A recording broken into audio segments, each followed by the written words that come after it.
Welcome, everyone, to the latest edition of the Bullpen with Adam the Bull, brought to you by BetRivers. If you're not using the BetRivers app, what are you doing? We've got you covered for all your gambling needs, from the NFL, college football, baseball, tennis, and more. Check out the BetRivers app. Coming up on today's podcast, he was my partner for 11 years on 92.3 The Fan, and now he works with me on the Ultimate Cleveland Sports Show. For the first time ever, it's Bull and Fox together again in the Bullpen with Adam the Bull, and that's coming up next. You're watching Adam the Bull on the BetRivers Network. Welcome back to the Bullpen with Adam the Bull. I just mentioned it in the open. Here he is for the first time ever. It's a Bull and Fox edition of the Bullpen with Adam the Bull. Most of you already know, 11 years as partners doing the Bull and Fox show on 92.3 The Fan. I left a couple of years ago. He left a couple of weeks ago. He's joined the Ultimate Cleveland Sports Show, and hopefully we'll be doing some more stuff here on the podcast. And here he is now, my good friend and longtime partner, Dustin Fox. How you doing? Adam, good to be with you, partner. It's a long time coming as we get to sort of reunite after a long run on radio, very successful run on radio, of course. It's time. You left a couple of years ago. And things have certainly worked out very well for you, and I have no doubt that things will continue to go well for you. And if I can just ride your coattails a little bit, that'd be great.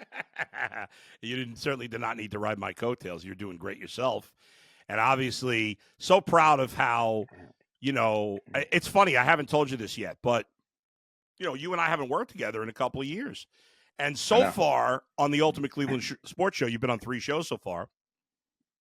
You're doing a tremendous job. I mean, you're obviously you've been doing TV now for a while, but you're just so comfortable on TV, and it's a comfortable atmosphere that you've joined there. It is, and because everybody knows everybody, and it's a really great spot. So we're excited to have you on, and we're excited to have you on the podcast. We were talking before the show that your daughter's got a tennis match, and I think back to when we first knew each other, your daughter was a baby. Right? She was 2 years old when we started. And now she's a big girl. She's a freshman. She's a freshman now. It's unbelievable. And then, of course, not long after we started, we both had our sons. Your son, I think, was like a month older than mine. Was it March or April of 13? My son's March 8th, and your son is, what, a month after? May 19th. So May 19th, about a 2 months difference. Months. I remember because that year I went to spring training without you. 2013. Yeah. Yeah, because it was like the baby's coming any day now, so you can't go to spring training that year. And we had fun out there. We went 2 years in a row. We had a good time out there. It was awesome. I was sad when they stopped sending us out there. We were in our little cubby hole there, a little closet. Yeah, but it was fun though. Being out west. It was awesome. And, going to some cool restaurants and stuff. I don't know. Good memories. Good memories. And it was nice, which we now both can experience. It was nice being done for the day so early, which we were. The sun was out, man. We could get back to the Town Place Suites pool before it got dark. Right. I mean, golly, good times. The airport graveyard. Yeah, it's funny because you and I were talking recently, and you remarked about how I used to when we would leave the Fan for half the year, it'd be dark when we get out, and it would make me so miserable. And it's nice. Are you enjoying life after the Fan so far? I know it's only been a couple of weeks. What's interesting is yesterday was the first day that, because the previous Monday was a holiday, and so that would be off anyway. But this week is the first real week where I'm not doing the show. As we record this interview, I'm looking at the clock, and I would typically be on the air now until 7:00, and instead, and however long we decide to go with this today, I'm going to get off this podcast, jump in the car, go see my daughter play tennis, be back to then go play my own tennis match tonight, and just do a lot more and prepare more for my games on Saturday. This past weekend I was at LSU. This weekend I'm going to be doing the Cincinnati-Miami game. So, just more time for everything, more time to be present with my family and friends, and listen, doing the show with you guys 2 days a week, the podcast with Tyvis, and then maybe doing some of this stuff with you guys on here too. It's keeping me busy to the point where I still feel like my toes are in the water with Cleveland sports, where I'm still locked into the games and going to be able to talk about them just as well as I did on the fan and being able to articulate that in just about, an hour or less a week in terms of the amount of time I give takes as opposed to 5 hours plus on the radio. It's fun. I mean, I've really enjoyed the last couple of shows that we've done.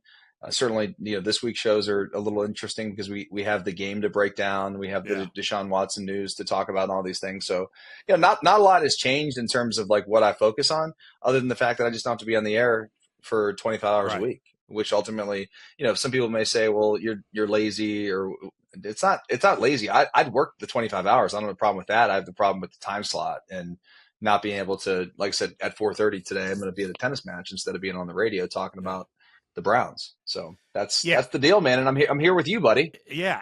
And anybody that would call you lazy is an idiot. They don't know what they're talking about. Obviously, you're no stranger to hard work. You want to have a life beyond your job. Yeah. And, I'm not going to rehash everything you talked about, but obviously you said some very poignant and personal things as you signed off. I was disappointed that I couldn't call in for the last show, but I was not your fault. That's okay. And obviously, what are you going to do? But this is obviously good for your life, good for your health, and your kids need you, and it's great. Oh yeah, it's great that you're going to be able to be around for your daughter's tennis, for your son's football, whatever the hell he's doing. He's a little monster, so it's awesome that you're going to have this time now. Well, I appreciate it, man. And I definitely owe you, a lot of gratitude because you've been supportive for me throughout everything that I've gone through, personally, publicly, and certainly behind the scenes and career-wise. I mean, I've been very lucky and blessed to have some great people in my life and that have carried me along, and including yourself and Keith and the whole crew at the Fan, and Nikki Dubbs, who has done a tremendous job and had to put up with a lot, coming and making that transition. So. Yeah, I mean, I'm super grateful for everyone, and I feel like I put in the time, and earned the right to make a decision like this. It's such a big one, but I feel really good about it. I really do. I feel great about everything, the timing of it, and I'm reminded of things every single day that tell me that I've made the right call. And no doubt, not that I have to have that, or not that people have to have that in life to verify or validate a decision.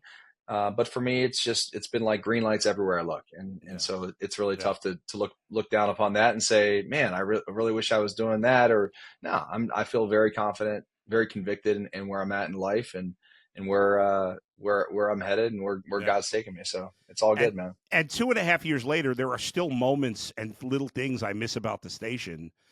There's for sure. No doubt, but I know I made the right choice, and I know you made the right choice, and you made the right choice. So, yeah, and it gives you more time to work on your games, which is really cool. Where are you this week? I've got Cincinnati, the Bearcats, at Miami of Ohio, which is many people don't know this, but this is the longest running rivalry in college football east of the Mississippi. So it is. How many years in a row have they played? I believe it's 127. Oh my God! And what's crazy is this year is the last on record. I mean, like that's actually booked to be a on campus matchup, because next year they're going to play at Paycor, which is the Bengals stadium. Yeah. And then in 2026, there's no matchup scheduled. So I'm sure that they're trying to get it done. But anyway, it's kind of a big deal for Ohio if you consider Cincinnati part of Ohio. And I know some people do or don't, but I'm kind of kidding, by the way. But no, it's a big rivalry down there in southwest Ohio. It's funny. Tyvis, I was talking to Tyvis the other day, and he said, speaking of Cincinnati, he goes and he says in Columbus now that it's much heavier Cleveland sports, or besides the Buckeyes, of course, it's much heavier Cleveland sports oriented than it is Cincinnati sports oriented. And I feel like, when you and I and Keith first started working together, that at the time, maybe you guys thought it was more 50-50. That's what I recall. I know you don't spend much time in Columbus these days, but do you feel it's gone more heavy Cleveland than Cincinnati? It's interesting. I don't know. I mean, we were on the air for a period of time where the Browns were absolutely the worst, and the Bengals were making the playoffs. I forget what the Reds were doing. The Reds were just kind of like a middle of the road team. Yeah, for the most part. But like it really like in 2016 on, when the Cavaliers got LeBron and won the title, Yeah. The Browns started to turn the page. Even when they got Baker Mayfield, things started to turn. And yeah, I mean, the Guardians went to the World Series. They've been to the playoffs like darn near every season. So I think it's easier to root for a team or to talk about a team that's having success. It may not be indicative of how many fans there are in Columbus for Cincinnati sports teams as opposed to Browns or Cleveland sports teams. I just think it shows what they're going to talk about, what's relevant, right? And you know, if that is Ohio State football, they're going to talk about that. If it's Cleveland sports, they'll talk about that. They're in a good spot though because they're in the middle of the state and they can just kind of pull from whatever is the hot topic of the day or the week. So that's a pretty cool thing. But yeah, I do think the Cleveland sports has taken over. If you were to say like, hey, is Columbus a barometer of what people in Ohio think about sports? I think it's probably a good comparison, right in the middle of the state. But yeah, I mean, we're listen, we've always been at a good spot in Cleveland. We have had so many gifts in terms of what has been a big topic for us throughout the years in every sports team league. I mean, it's not just the Browns who we talk about primarily 90% of the time, it seems like, but it hasn't just been the Browns. It's been the Cavs having good runs or the LeBron stuff, the championship, the finals. And then the Gardos have had / Indians have had some miraculous runs, including a run this season that could be one for the ages. Not to mention like so many wild off the court / off the field stories between obviously LeBron coming back and, you know, the parade and the Kevin Love trade and the craziness that was Peyton Hillis and Chris Perez mailing pot to his dog. I mean, we could just go on and on and on, all the wacky things. But let's get to what's going on now. And could that first Sunday have gone any worse for the Browns? You know, I don't think so. I think it was poor really in every facet of the word. You know, the Browns offense didn't play well. Defensively, which we thought was going to be the strength of this football team, they had their issues with missed assignments, with poor tackling at times. Certainly the special teams, which is an area of the team that you don't always talk a lot about, and maybe sometimes we don't give enough credit or merit to what those guys do and how important it can be. Because like special teams is one of those areas of the deal where you're like, you kind of don't really notice it when it's going well until things go bad. It's almost like the left tackle position or the corner left on an island. Like you're only like talked about when you don't perform. So it's a tough job to have, but also, you know, it's a job that, you know, pays very well. And those guys got to get the job done too. And they didn't. And so that hurt the team. And when your offense is not playing well in particular, and you're turning the football over, and then you can't even get off the field on special teams in terms of like, you know, tackling somebody not for a touchdown, like that's a problem. And the Browns really struggled in every area, I thought, on Sunday. And then on top of things, you got the Watson performance and the Watson news. So here we are. Yeah. When it comes to the news, I mean, obviously we talked about it a lot on UCSS today, and we don't need to litigate the he said, she said. We already did enough of that today. But whatever the case, it's another distraction, if nothing else, for him and for the team. And clearly, all the mental baggage and all the stuff that he's had to deal with, he has clearly not been able to handle it well to this point. No, he's not. And I don't know that he will. You know, this stuff just continues to pile up, and I don't. These reports or allegations could stop, and at that point in time, I don't even know then he comes back to becoming the player he once was. And by the way, I think it's about time we stop saying the player he once was, because that ship sailed. He's never gonna be the player that he was in 2020. Can he be a different version of that? Can he be can he draw on something from that? Yeah, I think he can. But to think that he's going to have that step, those first couple of steps, that escapability, his mind being so sharp, I don't know. I think it's going to be really tough for him to get back to that level. That if we're holding him to that standard, we're probably going to be let down the entire tenure of Deshaun Watson, because I don't think that that's going to happen. I don't think it's possible. But I do think it's possible the guy can be a serviceable quarterback. I think it's possible that the Browns can win games. I think it's possible the guy could be a franchise quarterback for them.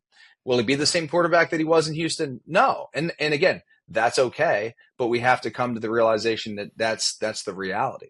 And if you're not okay with that, and if you feel like that's not good enough, well, then that's another conversation. Well, I think ultimately it won't be good enough for them to win a Super Bowl. I think it's good enough for them to make the playoffs. And I mean, listen, Patrick Mahomes just feels so unbeatable right now that your team's got to be, you got to play basically a perfect game to beat him, especially in the playoffs, and beat them. But they have the best coach and the best quarterback. I mean, that, not to mention a good team around them. And now they got probably the best wide receiving core they've had in 3 years. So they're going to be tough to beat no matter who's at quarterback for the Browns. Yeah, no doubt, dude. I mean, it's going to be a tough start to the year, and I think it was a wake-up call for the Browns. I don't think the Browns are as bad as they played on Sunday, but by any stretch. I don't. I think they hit a bit of a buzzsaw. You know, you saw those clips from some of the other shows around the country. The one was Chris Long. I thought his quotes were really interesting. You know, he sort of thinks that the Browns knew this was coming, that they were in a little bit of denial, maybe as to what they saw in camp, but maybe not surprised by how the performance went on Sunday, to the point where now that it's been exposed, you know, the elephant in the room is now something that can be talked about. And I don't know where it goes. I think it goes from here. It goes into Sunday. I think you regroup. I think Stefanski probably tries to have more of a hand in the offense. Maybe you pull some stuff back from what you're going to ask Deshaun to do, in terms of the reads, in terms of thinking too much, because I do think that anything beyond, you know, a pat back there, he's starting to freak out because of the, you know, the offensive line, having different guys at left tackle, the rotating door, so to speak, of what has become the offensive line. I think it's gotten in the head of Deshaun.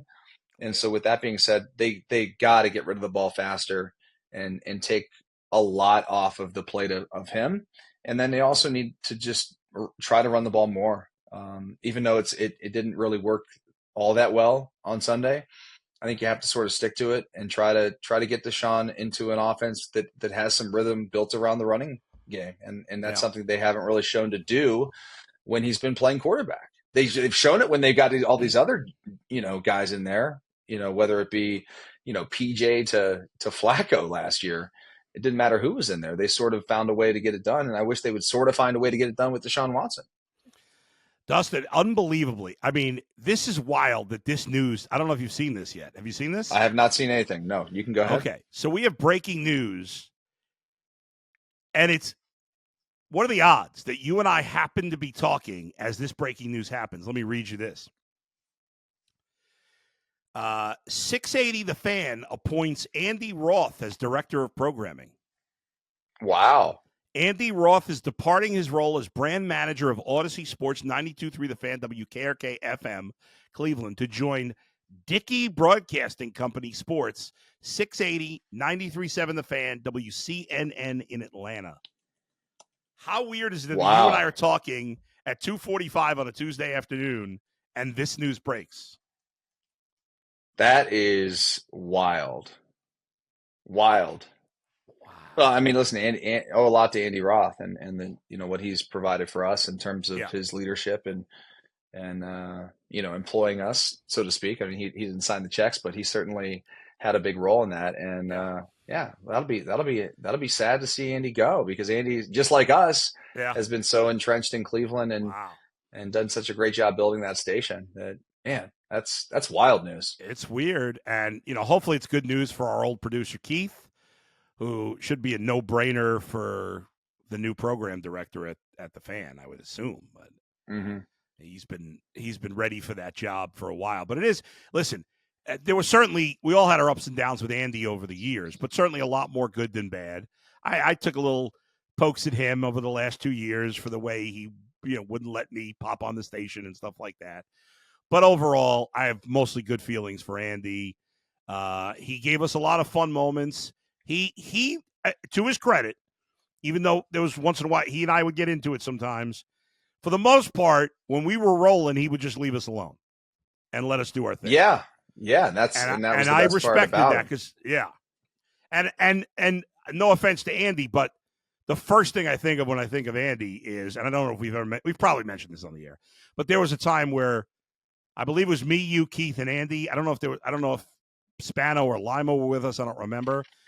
But we were walking back from probably whatever restaurant, probably what do you call it, the Winky Lizard or something, and Andy walked into a pole. I mean, Oh, face we've mentioned first. it before. Yeah. It was not a pole; it was the sign. Yeah, saw like a street sign, and he walked face Like a street first. sign, walked right into it. Yeah, blasted himself. I mean, he was the klutziest person I've ever met in my life.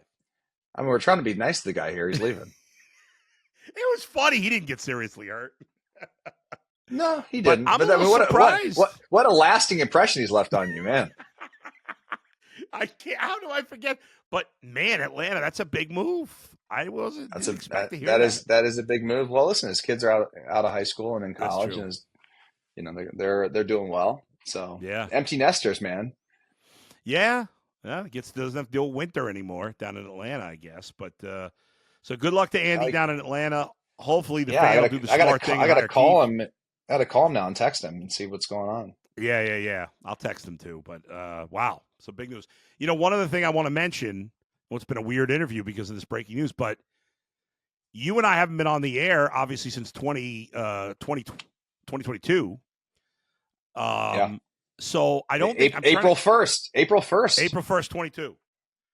So I think this is the first time on air that I've been able to finally give you credit for being the one Geno Smith supporter. I can't remember if he broke, or did he break out before that, 21? I don't really remember exactly when it was, but years later.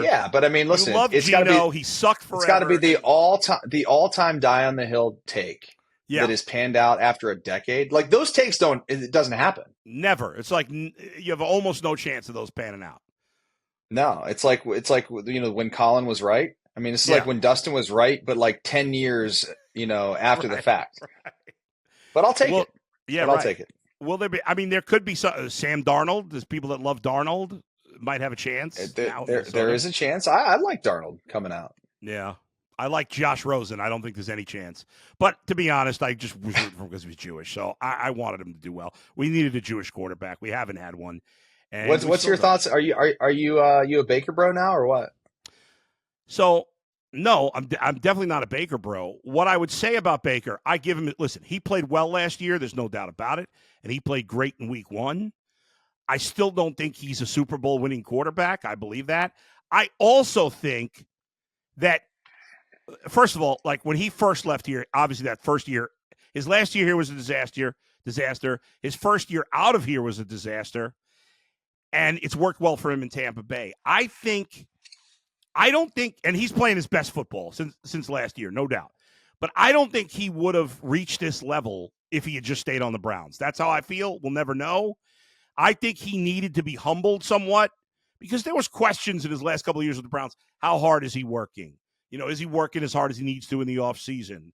And he was very cocky, which I get it. You got to be to some degree. But I think he needed, like he kind of hit rock bottom career-wise after getting cut by the Panthers. And I think he needed that because he's playing better in Tampa than he ever played in Cleveland. Oh, yeah. I mean, Tampa has been a breath of fresh air for him. Yeah. And I also think like that community since Tom left and, obviously you're going through a transition trying to find somebody to stabilize the franchise, I should say. That's what he did in Cleveland. Like Baker Mayfield's a franchise type of game changer type of player, I guess I should say. Like he can come in to an organization and invigorate the people and the players because he's got that aura about him. I think he's certainly done that. The guy's a hell of a player. Like this is not Johnny Manziel. Like no. Baker Mayfield's an absolutely solid NFL quarterback. And if you are to say he's not a solid NFL quarterback, what are you watching? He's solid. No. As down as I've been on him over the years and didn't think the Browns should keep him, I've consistently said he's a mid-tier NFL quarterback. Now, I think which is a solid NFL quarterback.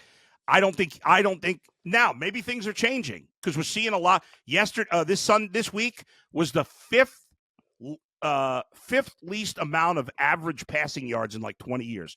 So maybe we're trending more and more towards running, and maybe you can win with a mid-tier quarterback. I think in a conference with especially Patrick Mahomes, you probably can't, but we'll see. But yeah, he is certainly, unlike every other quarterback the Browns have had before him, a starting caliber NFL quarterback. The question always was, is he a bottom tier? Could he reach a high tier? Is he in the middle? I've always thought at best he was in the middle. I think right now he's certainly there, maybe even playing a little better than that. I think we can agree upon this. At the time of the Browns moving on from Baker Mayfield, it was a unique set of circumstances. Okay. Yes. He was just coming off the poor season with the shoulder. Yeah. He found out about the Watson stuff. He played through the shoulder thing, which he probably shouldn't have done because I think it only hurt him. Oh, yeah. But he was really he was trying to help the team, but it actually hurt him in the end, which is unfair to the player because he was trying to be unselfish and grind through it, but it didn't work out.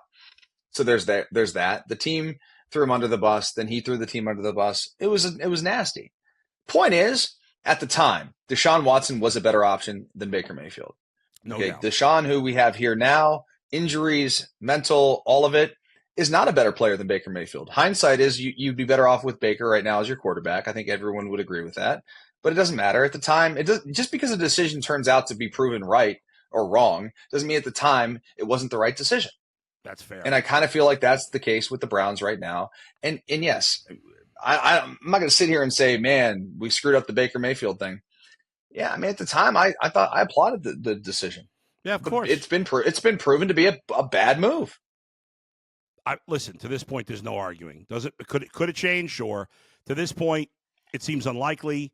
And right now, yes, there's really no argument that at this moment in time, Baker Mayfield's a better quarterback than Deshaun Watson. If you would have told me that 2 years ago, I would have never believed that. No, go ahead. You and I were on the air, and we went crazy when the Browns got Odell Beckham Jr. Yeah, crazy. No, I'm going back further. We went crazy for Odell Beckham Jr. Yeah. AFC title, we're the whole thing. Guess what? It was the wrong call. But in the moment, we're like, this is amazing. Right. We were wrong. All right, well, let's get go ahead, sorry. We've been wrong plenty. No, it's all good. I'm going to give us credit for a time we were right when everybody else was wrong. When the Browns traded Trent Richardson to the Colts for a first-round pick, you and I celebrated that. We were at a bar in Cam's Joe Corner. Banner. All the fans were mad. No. I'm going to correct you because your memory is terrible. Okay, go ahead. We were at the station when Richardson got traded. When they drafted him, we were at the bar. Oh, okay. So when he was traded, it was like a Wednesday night, okay, and it happened like at 6:45. We're off the air in like 7 minutes. Yeah. We stayed on for like another half an hour afterwards. But yes, to your point, we were super excited about that. It was the best move that Joe Banner had ever made. Yeah. Right? Being able to recoup a first-round pick for the guy that was an absolute bust. Although I think they wasted that pick on Johnny Manziel, right? Well, I mean, don't look. The facts were in a good story, man. Come on. It was still a great trade. You just didn't use the draft just didn't pick pan wisely. out. Man. Anyway, all right. Well, it's great to have you on with me. Thanks for coming on. It's great that I love that you're on UCSS. Also, everybody, check out the Ultimate Ohio State Buckeyes show with Dustin and Tyvis. Where else are you getting better coverage than that? 2 national champions. And they put that podcast. You guys will be recording that tomorrow, so it'll be out probably tomorrow night at some point. All right, man. Enjoy your daughter's tennis. And thanks, man. We'll see you tomorrow. Do it again. We'll do it very, very soon right here on BetRivers. Sounds good. Thanks, buddy. All right, man. You got it. Talk to you later. Great catching up with Dustin. How crazy is it that our longtime program director, it gets announced that he's leaving his job at the Fan on the same day we're talking for the first time on this podcast? Just bizarre. By the way, speaking of crazy and wild and fun, at BetRivers, talked all the time about using the BetRivers app. I put up a baseball parlay today. How about this? A customer of BetRivers won a crazy 14-leg parlay using our MVP of SGP. Mostly touchdown scores plus some spreads. He turned $20 into $39,501. Do you say dollars? Ends in a 1. I think you say dollars still. David Montgomery's overtime touchdown to win Sunday Night Football is what won the parlay. If that had not happened, he would have hit 13 out of 14 and lost the parlay.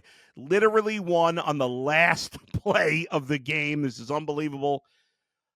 I probably thought he was dead. and then he hit it, and he turned $20 into over 39 grand. Great story. Guardians in action playing the White Sox before they come home. Magic number to clinch a playoff spot, 8. Magic number to clinch the division is 15. I'll be back Thursday at 2 p.m. with a live show, so please join me then. I'll have tomorrow on Wednesday, we'll do I'll answer a fan question on video, and then the NFL picks video coming out on Friday. Until then, we'll see you next time. Thanks to Z. Thanks to Alex. Thanks to Max. Thanks to Monzo. We got 82 people working on this podcast, and I love it. Thanks to Dustin Fox for joining me, of course. We'll see you next time. Where else but right here in the bullpen with Adam the Bull, brought to you by BetRivers. See you, everybody.